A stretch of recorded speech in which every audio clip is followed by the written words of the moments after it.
Amigos de Radio Victoria, ojo con eso, televisión. A continuación vamos a conversar con Francisco Contreras, economista, profesor universitario. Él es un invitado especial de este programa casi todas las semanas en los temas económicos por intermedio de José Manuel Serna, quien es el coordinador de Economía, Finanzas y Empresas en Benamérica. Y Radio Victoria, ojo con eso, televisión, pues en esta alianza con Benamérica siempre queremos tocar temas del momento. Y yo quiero comenzar hoy, profesor, con uno que de alguna manera es importantísimo en este instante, porque pareciera que se están redefiniendo cosas desde el punto de vista político, pero aún así yo veo que ninguno de los precandidatos tiene un esquema económico en la mano para presentarlo como un programa de gobierno. ¿Usted cree que haya tiempo todavía de que cualquiera de ellos presente un programa que sea convincente y que nos garantice que el rescate comience temprano mismo en la instauración de un nuevo gobierno y de allá en adelante todo fluya? Yo esperaría y pienso que deberían tener una narrativa de país con sentido de propósito, porque es lo que realmente nos puede sacar de este embrollo en el cual estamos. Quizás es eso lo que nos tiene así, que si existe un plan, si existe un programa, si existe una visión de futuro, eso no aparece de manera explícita para la mayoría de los venezolanos y eso es difícil. Claro, comprendemos que son tiempos que no son, están, que responden pues a una coyuntura particular del país, sino que el mundo también está pasando por una incertidumbre, pero cada país, cada región tiene más o menos claro los lineamientos con los cuales están discutiendo, así no estén de acuerdo. El caso nuestro es que todo el tiempo se está hablando de un líder, pero no se está hablando, no se habla de un programa y eso es clave. Eso es clave. Claro, yo le hago la pregunta porque uno recuerda cuando existían los gobiernos democráticos que alguna vez pues tuvimos y que hay que volver a ellos. Este, el candidato presidencial hablaba de unas formulaciones determinadas para convencer uno más que el otro. Alguno hablaba pues de Sí. que había que ir a la creación de zonas industriales, el otro hablaba de que iba a generar empleo a través de eh, emergencias mientras se resolvían otras cosas, el otro hablaba de que el petróleo se iba a diversificar o se iba a privatizar, o sea, pero asomaban fórmulas.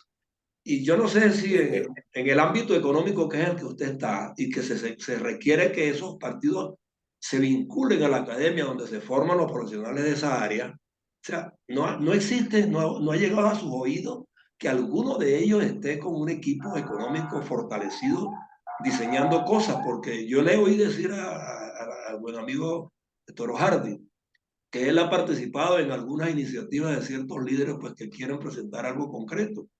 ¿No sabe de realidades como esas? no conozco esas realidades como las que hace alusión Toro Hardy, más bien proceden de las bases de los grupos de economistas y entonces los que están haciendo liderazgo político retoman esto como algo suyo, pero realmente no lo sienten de esa forma. Si eso fuese una realidad, ellos de manera muy clara pues estarían propugnando por un proyecto como ese. Sí existe en Venezuela gente que está trabajando en en diferentes ámbitos, pero en el político es donde menos eso se ha escuchado. Pues lo político está siendo realmente un ámbito de lucha como si fuese un campeonato de boxeo o algo, Una carrera de vamos caballos. a decir, de carrera de caballo, pero los caballos, esos caballos como que están muy cansados. Sí, Entonces, algunos están cansados y otros desbocados. bueno, sí, no saben dónde queda, no sabe dónde queda la meta, güey. Es como un Exacto, hipódromo que no tiene los carriles bien definidos y entonces cada quien anda corriendo creyendo que va por el lado correcto, ¿no? claro. Eso lo estamos aprendiendo. Entonces, ese es el reflejo de la ausencia de una visión de futuro, como tú lo acabas de decir. Nosotros vivimos acá momentos estelares, pues uno de ellos fue el de febrero del año 35 de de López Contreras, que bueno, no es que se recordó en estos días, pues, los tiempos de fallecimiento, unos 50 años atrás, que fue un programa exitoso que condujo Alberto Adrián y Macei y un conjunto de expertos, donde había gente de todos los partidos, no había un partido que no tuviese representación allí. Y tal vez ha sido el programa económico más exitoso en toda la historia económica de Venezuela. Sin duda alguna. Tuvimos, sí, tuvimos otro bien interesante en el año 83, que fue uno que surgió luego que Lucinchi creó aquella comisión para la reforma del Estado. Ese fue otro intento fallido porque, vamos a decir, en Venezuela siempre hemos tenido talento que puede ser que no estemos de acuerdo en una idea sobre lo que es el país, pero sí existe un talento lo suficientemente consolidado para hacer un programa como fue ese de la COPRE, como fue el de el mismo tiempo de Carlos Andrés Pérez II, que ya Carlos Andrés Pérez I haya tenido uno, y tal vez uno no lo comparta, pero esos presidentes, como lo acabas de plantear hace un instante, tenían siempre un programa, que el programa después, vamos a decir, los mismos partidos políticos, hasta el mismo partido de gobierno, como fue el caso de Lucinchi, no permitieron que la reforma del Estado avanzara. Como Claro. luego, en el gobierno de Carlos Andrés Pérez, como luego hubo un intento que hizo Eduardo Fernández y fue derrotado dentro de su propio partido y no llegó a ser ni siquiera candidato. Es decir, nosotros sí hemos tenido programas, sí hemos tenido planes. En este momento creo que no existe una intención o un deseo de los líderes políticos y Venezuela anda un poco al garete. Claro, es que Pero profesor, se ha cabalgado mucho sobre el individualismo dirigencial. Yo soy el dirigente de tal partido y yo pongo y dispongo. Pero ¿no sería necesario que hoy día cada partido, en vez de poner y disponer, o sea, busque aproximaciones y se cree una especie de pacto de punto fijo donde todos confluyan en un mismo propósito nacionalista? sí, yo desearía mucho algo como eso, pero la dinámica que se ha impuesto desde hace años en Venezuela, vamos a decir, el momento de quiebre de todo eso fue el año 2015, cuando fue la última vez que, vamos a decir, la oposición, los factores democráticos fueron más o menos con una idea de conjunto. El asunto ha sido que después de eso, los intereses de grupos, el creer que como el gobierno tiene una gran, vamos a decir, un gran desprestigio, no va adelante en las encuestas, es una cosa segura que cualquiera, pues con poquita gente puede ser presidente. Esas ambiciones, pues, rompieron toda Aló, posibilidad de que se trabajo. algo pasó. Entonces, sí, me escuchó o... Sí, ya, no, le estaba escuchando, pero la señal se fue por alguna cosa. Pero estamos bien, el audio está.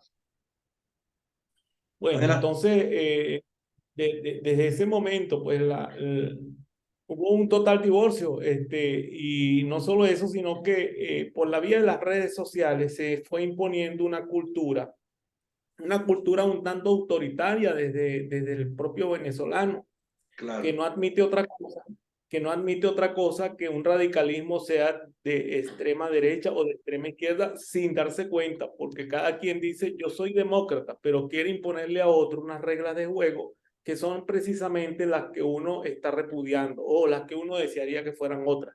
Entonces, exacto.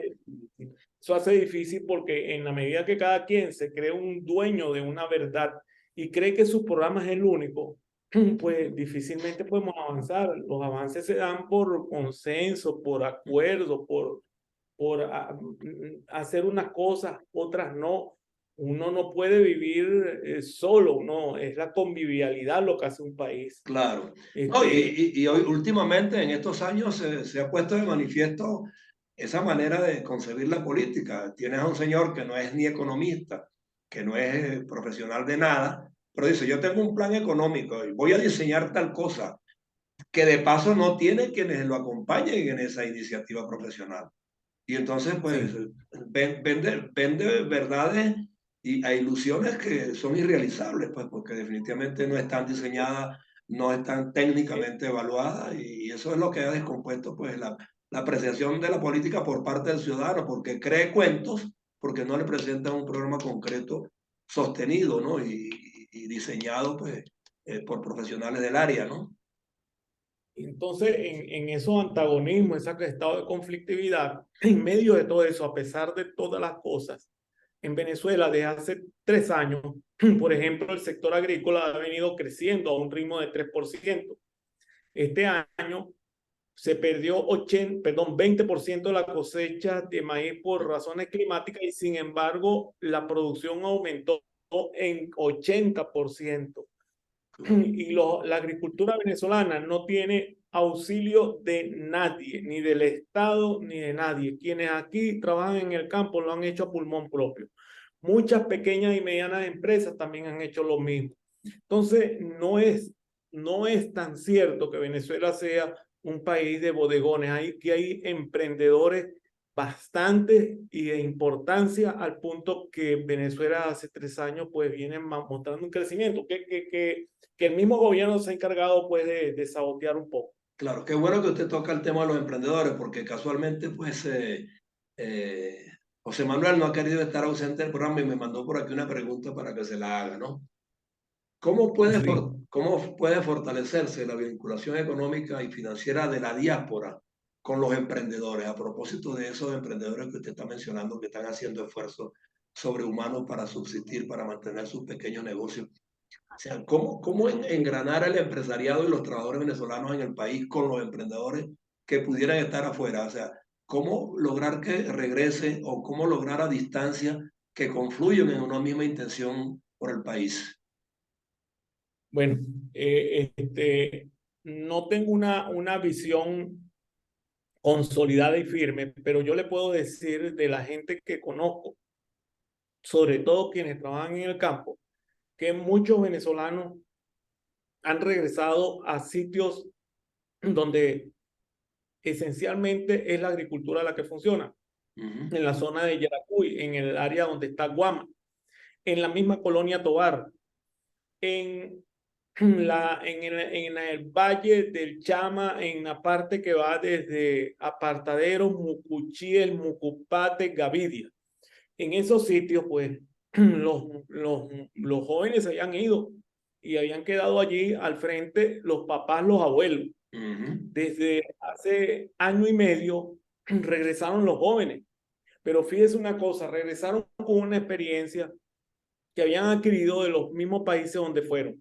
Ok, Pues yo conozco gente que está en la colonia Tovar y gente de mi propia familia, pues en la zona de los Andes, que los hijos regresaron y están teniendo un éxito, pues a pesar de todas las cosas, en medio de muchas dificultades, pero está produciendo eso. Y las comunidades han aprendido a hacer política por sí mismos para sobrevivir y ayudarse uno con otro. Eso no se había visto antes. Es claro. decir, que tenemos un país que no es que podamos vivir así, pero está aprendiendo a vivir sin gobierno y en contra de la adversidad de todo tipo, adversidad financiera, adversidad en las redes, en todos lados, porque apenas alguien tiene un éxito, enseguida se está pensando que tiene un aliado, una cosa. No, yo quisiera que la gente fuera al campo, que visitaran algunas pequeñas y medianas empresas acá del estado de Carabobo para que se den cuenta que lo están haciendo a pulmón propio y que siempre pues el mercado va a tener una oportunidad. Hablando Es de, decir, hablando de mercado justamente, o sea, ¿cómo vincular la producción nacional, lograr que crezca y que mañana podamos importar, exportar como alguna vez lo hicimos? ¿Tomaría mucho tiempo eso o requeriría de yo, implementaciones yo pienso, adicionales? yo pienso que lleva su tiempo, pero tampoco es eso de que se ha dicho que son 12 años, 20 años, no, eso no es verdad. Si en medio de toda esta ruina, de toda esta demolición de la base productiva del país, tenemos 3 años en agricultura y en las pequeñas y medianas empresas que ha habido algo de crecimiento, pues ¿cómo será si nosotros liberáramos de la asfixia regulatoria que pesa desde el gobierno? ¿Cuál es la asfixia regulatoria? Una gran cantidad de normas y reglamentos que encarecen en los emprendimientos cuando se van a constituir a nivel de notaría y registro. Esa es una. Dos, las propias alcaldías, independientemente del color político que tengan, se han hecho voraces al punto de que han estimado sus impuestos en tantos por cien, cuando eso nunca ha sido así, es en tantos por mil. ¿Por qué? Porque las ordenanzas pechan ingresos brutos. No solo eso, sino que también se agrega, después que el gobierno hizo algo con las manos, lo destruyó con los pies. ¿Qué es eso? Bueno, el proceso de dolarización imperfecta o como sea, eso significó que en el ramo industrial el ingreso de los trabajadores mejorara de $37 a unos 190. En términos de cómo lo ve la empresa, pues en términos de sus costos. Claro. Y en todo ese momento, pues se fue creando un financiamiento. Entonces, ¿pero qué ocurre? Después el gobierno mismo monta un impuesto a las grandes transacciones financieras. Le pone obstáculos a la dolarización incipiente cuando esa dolarización le puede generar unos 4.000 millones de dólares que están circulando en la calle y que ahora pues se multiplicarían si le permitieran a la banca utilizarlo. Aparte de las remesas, estamos hablando de remesas que ya están, las estimaciones dicen que están alrededor de 3.500 millones de dólares. Monto No solo es, elevadísimo.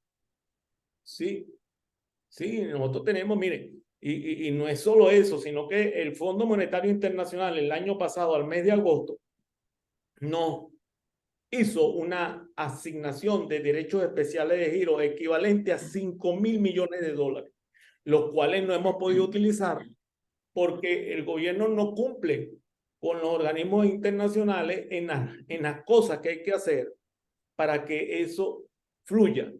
El gobierno mexicano, un gobierno, el que usted, el país donde usted está ahorita, Sí. que tiene un gobierno, vamos a decirlo, que no es capitalista, no es neoliberal. Sin embargo, su presidente dio una orden: por favor, me resuelven todas las cosas para que la asignación que le corresponda a México llegue a México. Y así ocurrió. Okay. Aquí no, aquí hay 5.000 millones de dólares retenidos allí.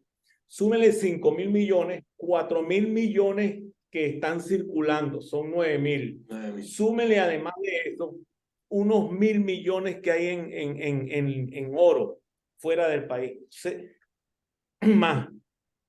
más lo que viene de fuera en remesa, 3.000. Es decir, hay suficientes recursos para que nosotros podamos arrancar.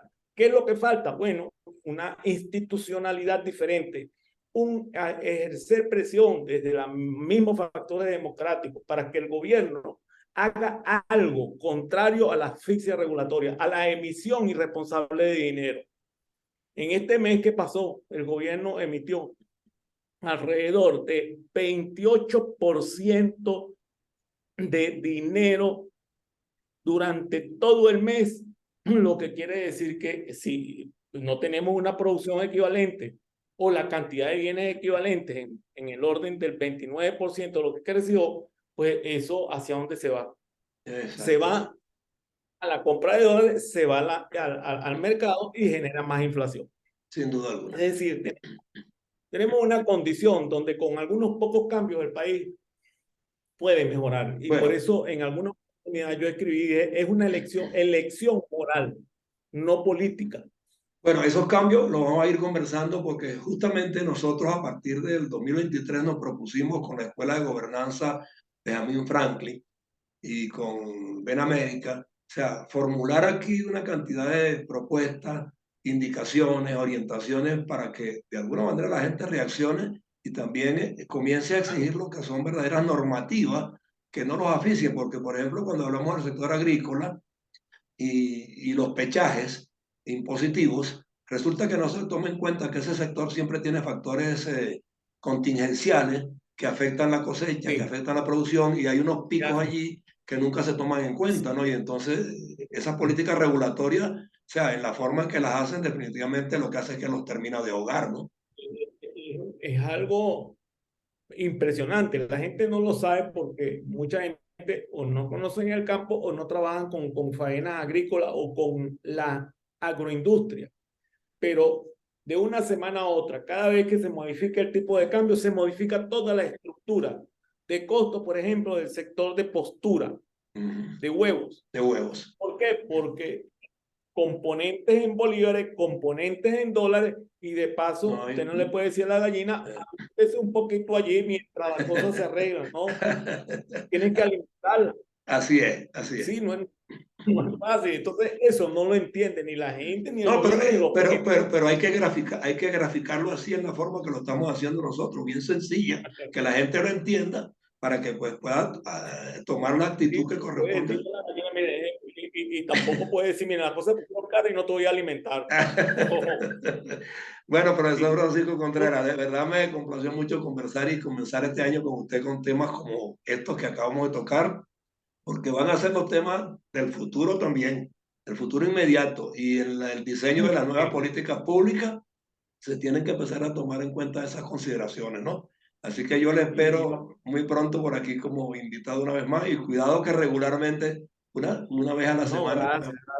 ¿ok? Gracias por la generosidad, gracias por la generosidad, y también te felicito porque ustedes tienen un sentido positivo de las cosas. Uno puede decir que está en el peor de los lugares. Yo en esto ya le dije a una persona, mire, no, que estamos en la quinta paila. Bueno, en la quinta paila no, el calor no se distribuye por igual, ubíquese donde haya más menos calor y Exacto. produzca desde allí. ¿Dónde está la ceniza? Esa ¿Dónde es está la ceniza? Porque está la brasa sí, ardiendo. sí, sí. No hay Siempre que habrá entrar. oportunidad. Siempre hay, siempre hay. Bueno, profesor, un abrazo. De todos modos, pues Gracias. estamos en contacto. Ya sabe Saludos. que las puertas de Radio Victoria Ojo con esa televisión están abiertas para usted. Feliz Muy día. amable, gracias. Igualmente. Igualmente. Hasta luego. Feliz año. Bueno.